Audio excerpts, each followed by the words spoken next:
Ellos dicen, la sangre de Cristo me limpia. Y así siguen diciendo y repitiendo de su boca que la sangre de Cristo los limpia, y nadie sabe de qué los limpió, porque no transgredieron ninguna ley, porque la ley de Dios está abolida.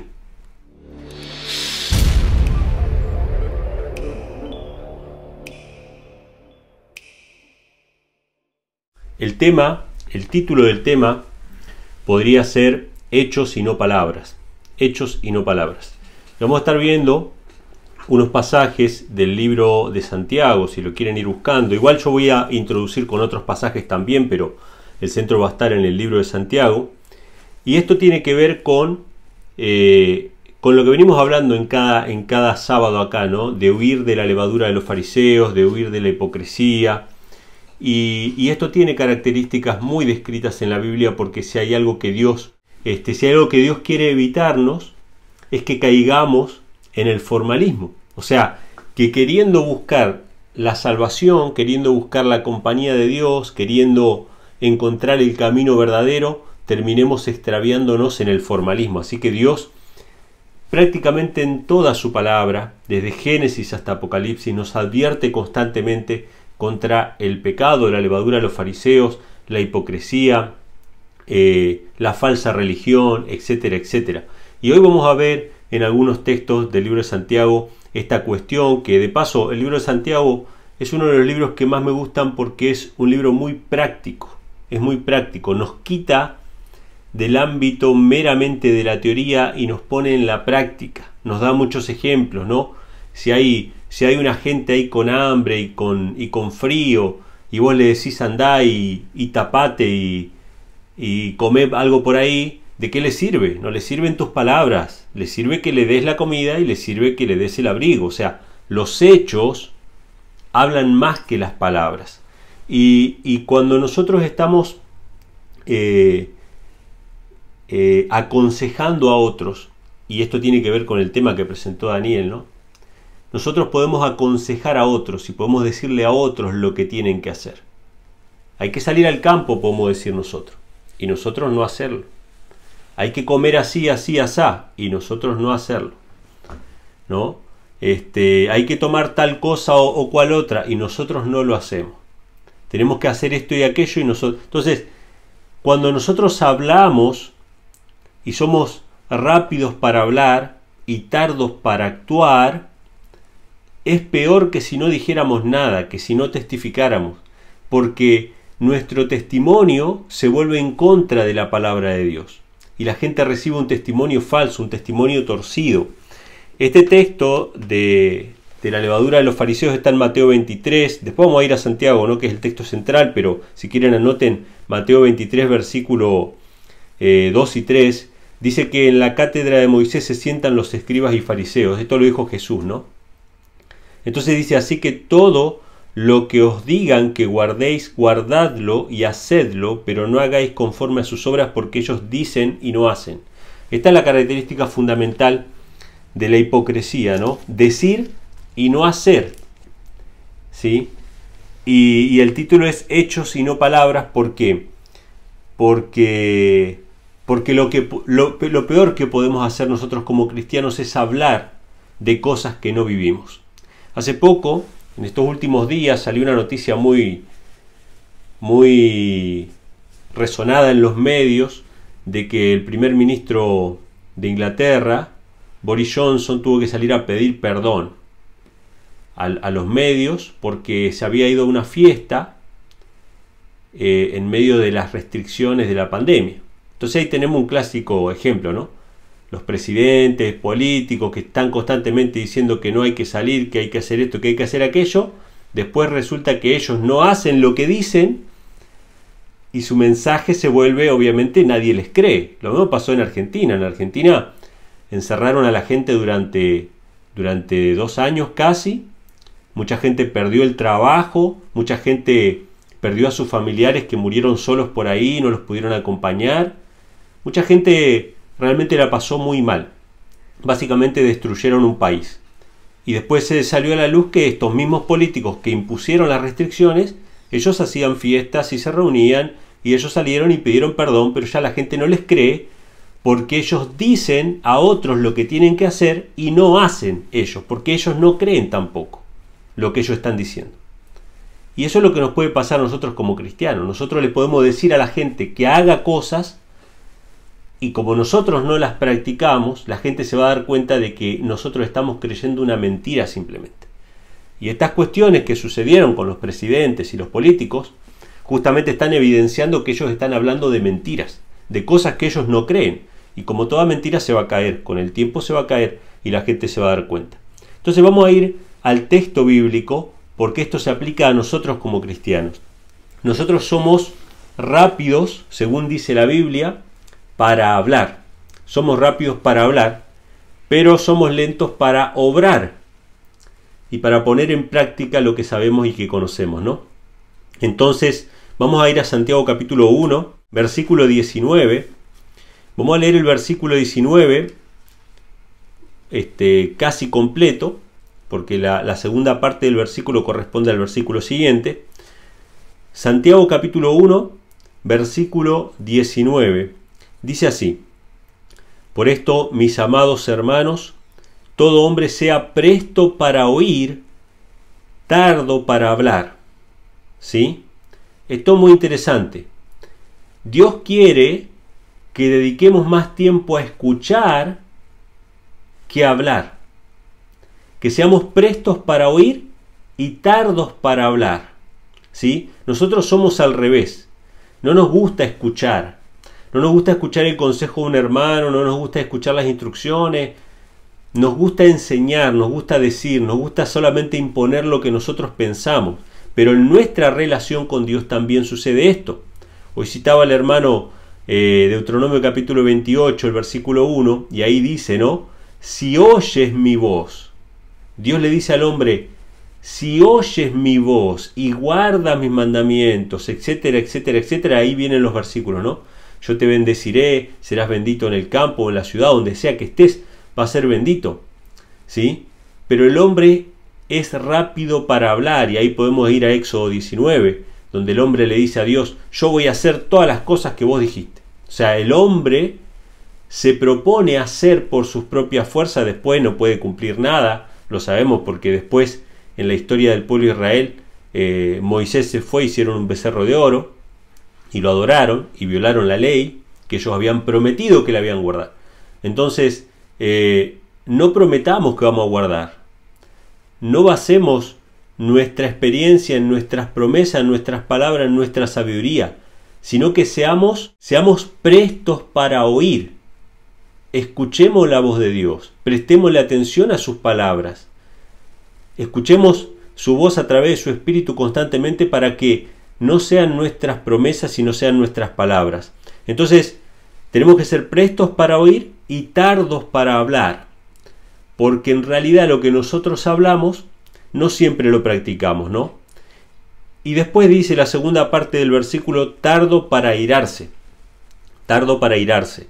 Y ahora va a hablar acerca de la ira en el versículo 20, y esto es muy interesante. Va a hablar acerca de la ira del hombre, ¿sí? La ira del hombre, que no siempre, en la gran mayoría de las veces, no siempre refleja justicia, ¿sí? Sino que muchas veces, en la gran mayoría de las veces, la ira del hombre refleja debilidad de carácter, refleja el egoísmo, refleja la falta de paciencia, refleja todas esas cuestiones que son defectos de carácter. No significa que no exista una ira santa, porque hay otro pasaje donde dice airaos pero no pequéis, ¿no? Pero en la mayoría de las veces dice en el versículo 21, el versículo 20, porque toda la ira del hombre, dice, no obra la justicia de Dios. Qué interesante, ¿no? Dice que seamos tardos para irarnos porque nuestra ira no refleja la justicia de Dios. Refleja otros sentimientos, refleja otras cuestiones más oscuras de nuestro ser.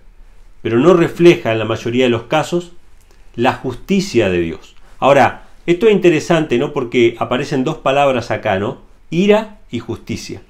La ira del hombre no refleja la justicia de Dios. Pero, ¿qué pasaría si yo les pregunto acerca de la ira de Dios. Sin salir de Santiago, si quieren pueden anotarlo simplemente, vamos a ir a Apocalipsis capítulo 16, versículos 1 y versículo 5. Y acá habla acerca de la ira de Dios, ¿no?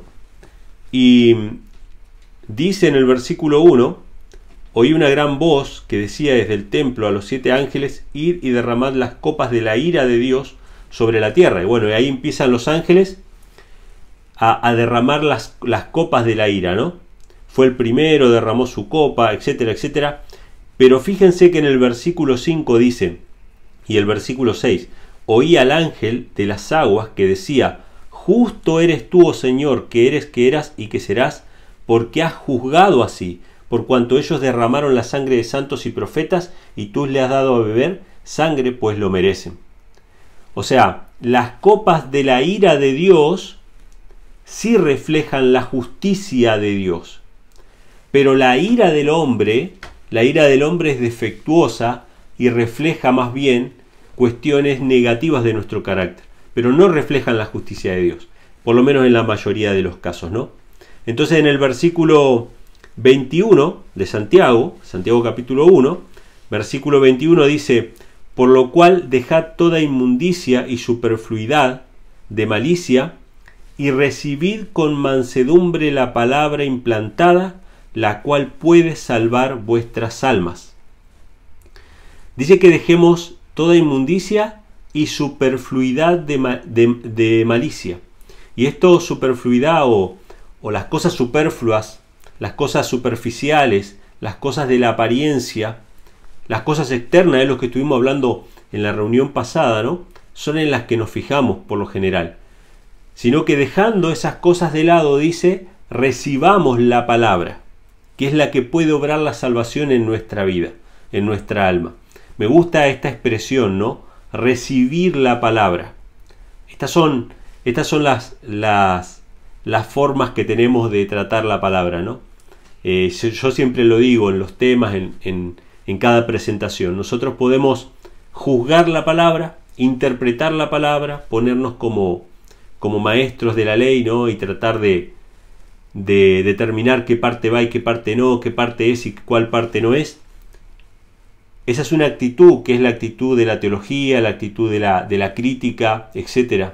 Pero hay otra actitud que es la que Dios quiere, que es que recibamos la palabra. De hecho, el texto bíblico, el texto antiguo, digamos, en el que está basado todas las Biblias protestantes, o la mayoría de las Biblias protestantes, como la Biblia King James y la Biblia Reina Valera, el texto se llama así, Textus Receptus, texto recibido, porque es una actitud con la cual nosotros nos paramos ante la Biblia. O recibimos la palabra o cuestionamos la palabra. Son dos formas totalmente distintas. Y acá el apóstol Santiago nos dice que recibamos la palabra, que es la única manera en que puede hacer una obra de salvación en nuestra vida. Esto tiene que ver con el estar presto a oír también, ¿no? A escuchar. No hacer promesa de que yo voy a hacer esto, yo voy a hacer aquello, sino escuchemos, estemos atentos a la palabra, porque esa palabra va a ser una obra de purificación, lo vamos a ver más adelante, ¿no? Va a ser una obra de purificación, ¿sí? No por la palabra en sí, no por la palabra misma, ¿sí? Pero sí por esa palabra que nos insta a buscar constantemente la sangre de Cristo para purificar nuestra vida. Y es la única manera, recibiendo la palabra como tal. Y yo siempre lo digo de esta manera, ¿no? Una cosa es recibir la palabra como una materia de estudio, y otra cosa es recibir la palabra como que viene de Dios para mi vida, ¿sí? Entonces me encanta esta expresión, ¿no? Dice, y recibid con mansedumbre la palabra implantada, la cual puede salvar vuestras almas. Y encima dice, ¿no? Implantada la palabra, ¿no? Implantada. A veces la palabra viene y nos rebota, ¿no? Pero quiere que esté implantada, que esté asimilada en el corazón. Dice Jesús en una de sus parábolas que el reino de los cielos es como la levadura que una mujer pone en 3 medidas de harina, ¿no? De masa. Que de adentro hacia afuera empieza a leudar toda la masa, cambia toda la esencia de esa masa. Pero esa obra es de adentro hacia afuera. Entonces la palabra tiene que estar implantada, tiene que estar adentro. Pero el formalismo farisaico solamente se preocupa por el exterior. Adorna el exterior para que parezca algo que viene de Dios, pero en realidad no es. Esto a tal punto era así que Jesús lo llamó sepulcros blanqueados, ¿no? Que por fuera parecen bonitos, pero por dentro están llenos de inmundicia, ¿no? Entonces, recibamos la palabra implantada que puede cambiar de adentro hacia afuera nuestro corazón, ¿no? Y entonces dice en el versículo 22, y acá viene el eje de la cuestión: mas sed hacedores de la palabra, y no solamente oidores, engañándoos a vosotros mismos. Y acá viene la cuestión que la mayoría de los cristianos no quieren, no aceptan a Santiago. A ellos les gusta leer algunas expresiones del apóstol Pablo, ¿no? Aisladas de las cartas a los romanos, por ejemplo, cuando el apóstol Pablo dice: el hombre es justificado por la fe sola y no por obras de la ley, Romanos capítulo 3. Y solamente leen esa parte y no leen lo siguiente que dice el apóstol Pablo, que dice: bueno, una vez que somos justificados por la fe, ¿invalidamos la ley? De ninguna manera, sino que confirmamos la ley. Lo dice el mismo apóstol, ¿no? Pero ellos leen esa parte.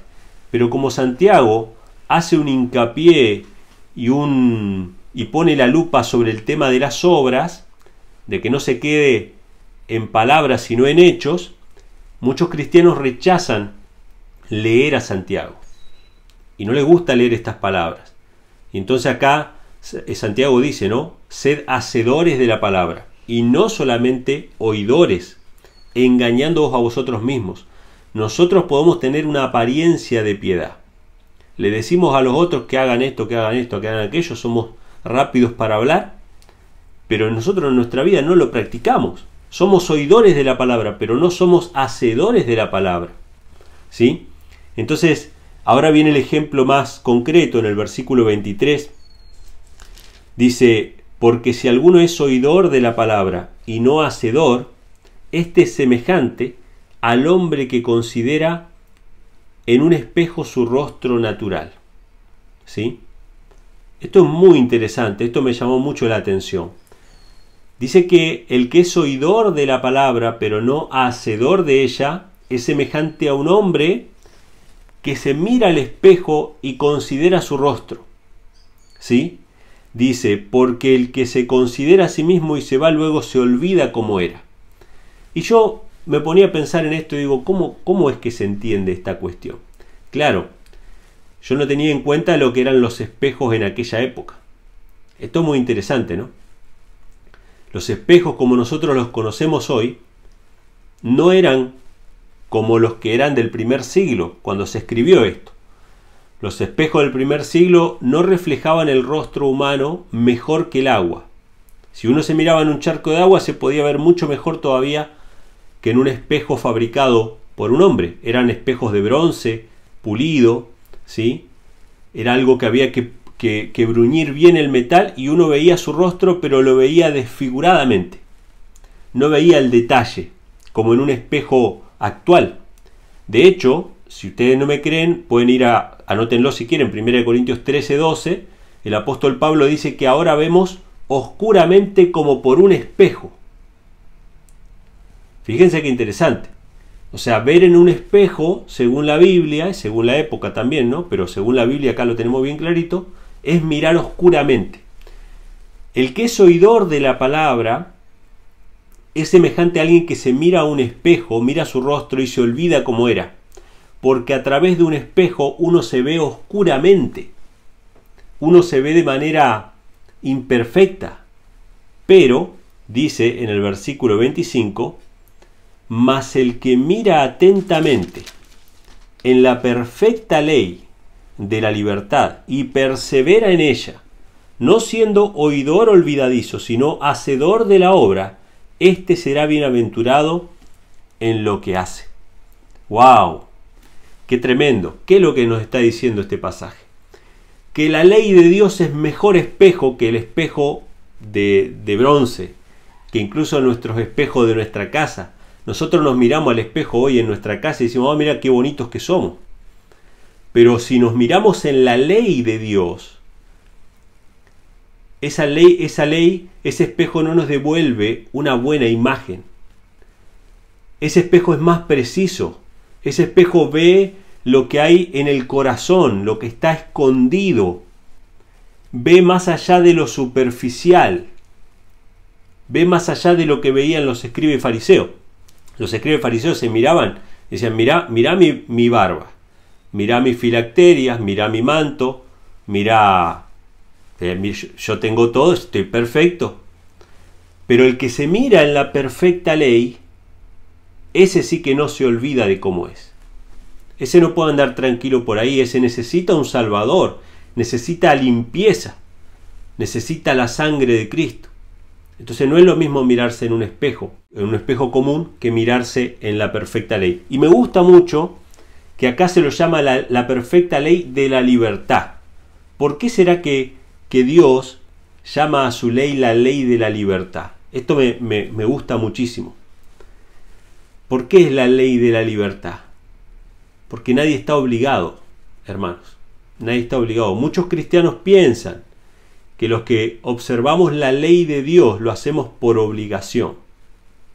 Y seguramente hay cristianos que observan la ley de Dios por obligación. Pero la ley no puede ser observada por obligación, porque es la ley de la libertad. Es el reconocimiento de los cristianos de que justos y verdaderos son todos los caminos de Dios. Y que si Dios marca un camino por acá, por más que yo no lo entienda, por más que yo no conozca todo el contexto, yo puedo confiar porque ya experimenté que sus caminos son justos, que Él me ama. En otras palabras, ¿sí? Entonces, la ley de la libertad no obliga a nadie a seguir ese camino. De hecho, la evidencia la podemos ver a nuestro alrededor. ¿El mundo guarda la ley de Dios? Claro que no. Claro que no. Se observan por la fuerza algunas formas de la ley de Dios. Son delito robar, son delito matar, ¿sí? En algunos casos es delito mentir públicamente o difamar. Se observan por la fuerza algunos aspectos, pero el mundo en general repudia y rechaza y en su corazón viola constantemente la ley de Dios. Así que nadie está obligado a guardar esa ley. Lo tenemos que hacer voluntariamente. Entonces dice, el que mira en la perfecta ley de la libertad y persevera en ella, no siendo oidor olvidadizo, sino hacedor de la obra, este será bienaventurado en lo que hace. ¿Y cómo hago yo para mirar constantemente en esa ley? Bueno, anoten si quieren, por ejemplo, en Salmo capítulo 1, vamos a leerlo porque yo lo tengo por acá marcado, pero anótenlo si no lo encuentran. Salmos capítulo 1, versículos 1 y 2, dice, bienaventurado el varón que no anduvo en consejo de malos, ni estuvo en camino de pecadores, ni en silla de escarnecedores se ha sentado. Antes en la ley de Jehová, el espejo, la perfecta ley de la libertad, está su delicia, y en su ley medita de día y de noche. Será como árbol plantado junto a las corrientes de las aguas, etcétera, etcétera. O sea, el que persevera en la perfecta ley, mirándose constantemente en el espejo de la ley, va a ser bienaventurado y va a ser prosperado, ¿sí? Y ahora, no es que la ley te limpie, y por eso el símbolo del espejo es tan gráfico. El símbolo del espejo es muy gráfico. Cuando yo voy al baño, ¿no? Y miro mi rostro para limpiar mi rostro, el espejo me ayuda a ver mi condición. Pero yo no agarro el espejo y me lo empiezo a refregar por la cara para limpiarme la mancha. Yo no hago eso.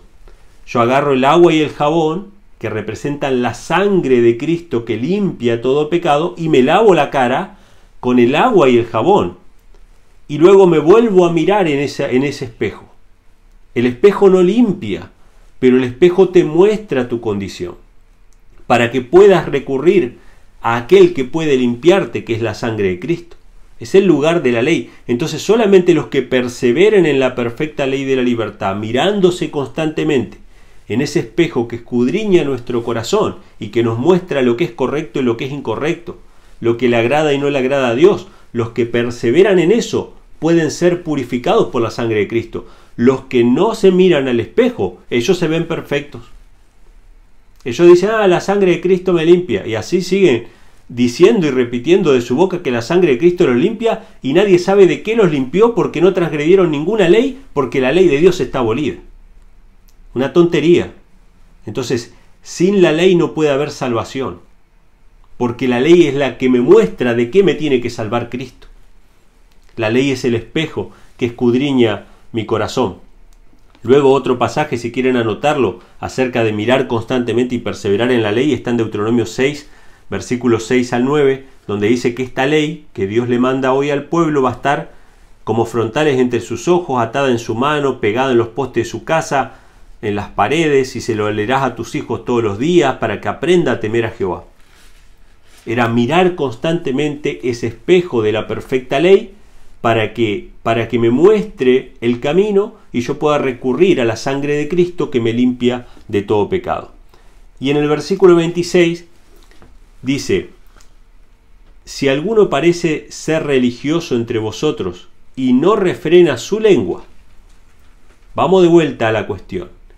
A Dios no le importa tanto lo que decimos, sino lo que hacemos, lo que vivimos, lo que practicamos. Nosotros podemos decir 1000 cosas, pero si no lo practicamos, hermanos, para Dios estamos profanando su nombre, estamos blasfemando de su nombre. Entonces dice, el que no refrena su lengua entre vosotros, sino que engaña su corazón, la religión del tal es vana. Me gustaría hacer un hincapié, ¿no?, con respecto a esta palabra religión, que muchas personas la han estigmatizado, esta palabra, ¿no? Hay muchas personas que dicen que los creyentes no debemos ser religiosos, porque ser religioso es malo. Y ellos confunden, y yo creo que muchas de estas confusiones tienen que ver con simplemente no entender el significado de las palabras. Ellos confunden religiosidad con formalismo. Una cosa es el formalismo, o sea, es una religión basada en las formas externas, que es la que condenaba Jesús de los escribas y fariseos. Pero hay una religión que es la religión verdadera, ¿sí? Porque la palabra religión significa religar, ¿sí? Religión es eso, religar. O sea, el hombre estaba unido con Dios, el hombre se separó de Dios por causa del pecado, y ahora hay un medio por el cual se vuelve a ligar al hombre con Dios. Entonces, de esa expresión religar viene la palabra religión. Religión significa eso. Y si Cristo es el medio que nos une nuevamente con Dios, entonces tenemos una religión. Y nuestra religión es Cristo. Y se pone en práctica de diferentes maneras, ¿no? Pero no está mal decir que somos religiosos, o que tenemos una religión, o que somos parte de una religión. No está mal. Lo que estaría mal en todo caso es decir que nuestra religión es formalista. Ese sería el problema, que nuestra religión esté basada en las formas externas. Entonces dice que si nosotros no refrenamos la lengua, nuestra religión es vana, o sea, no sirve. Y ahora va a explicar, dice el versículo 27, la religión pura y sin mácula delante de Dios y Padre es esta. O sea, que ahí vemos que hay una religión pura y sin mácula. Visitar a los huérfanos y a las viudas en sus tribulaciones y guardarse sin mancha del mundo. Esto es muy interesante, ¿no?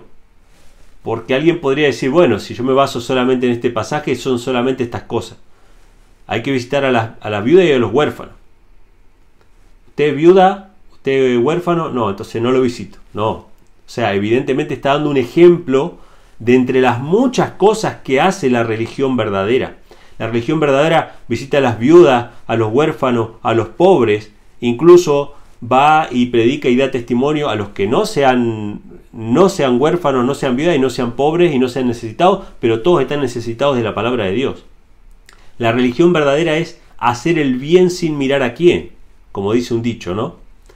Y muchas personas hacen hincapié en esto, y esto es muy interesante, y quisiera destacarlo también, de estas buenas obras, que es visitar a las viudas, visitar a los huérfanos, estar con las personas más necesitadas, porque las viudas y los huérfanos en el primer siglo eran los más desfavorecidos de todos, ¿sí?